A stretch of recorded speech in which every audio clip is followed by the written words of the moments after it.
guys, I'm driving to work. Got a load of shaky trash in the back. Might blow away at any second.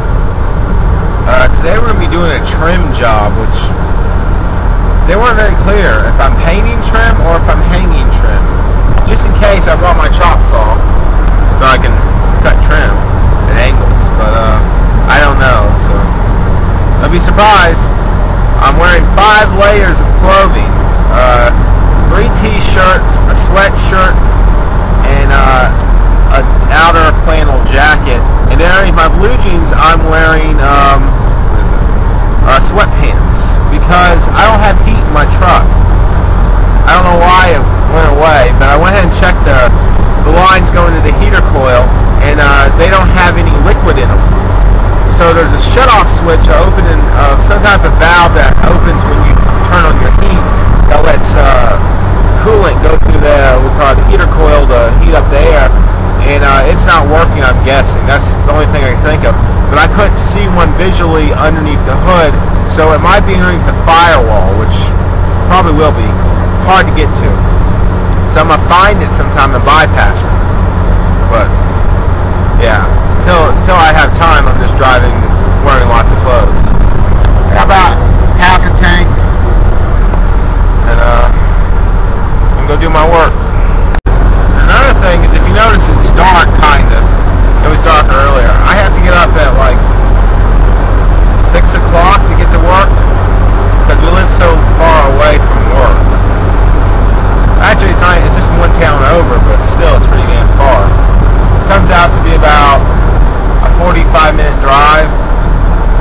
Yeah. But today's work, I don't even know where the hell it is. I'm going to meet a coworker, and I'm going to follow him to the site.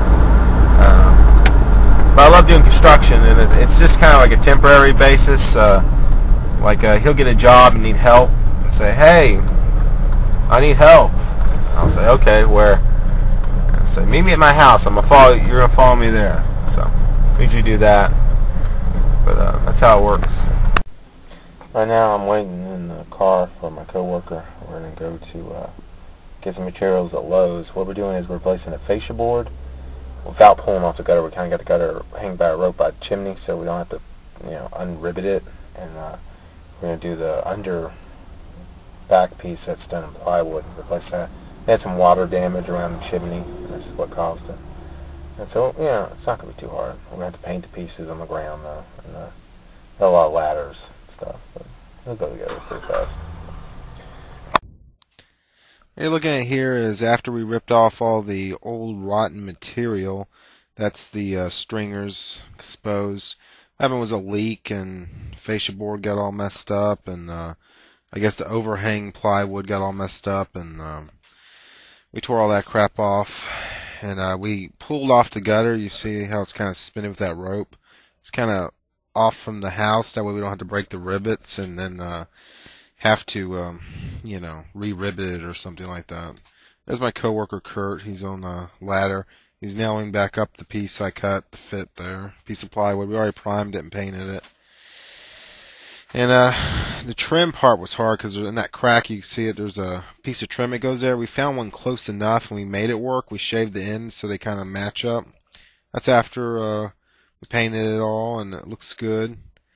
That's pretty good. You can't see that anyone was ever there. The gutter was pulled back to the house and basically finished at that point. Yeah, I'm following my coworker. We're going back, drop off these ladders and that plank for the scaffold. We borrowed it from some other guy, so we're gonna take that back, and I got a load of scrap wood and crap I need to take to a dumpster, so I'm gonna do that. I'll be able to call it a day. It's about 6 o'clock. It's dark. Pretty hard. Man, Kurt does not know how to drive. There, I said it. Got it done, cocked around it, got it real good looking. Everything's fine.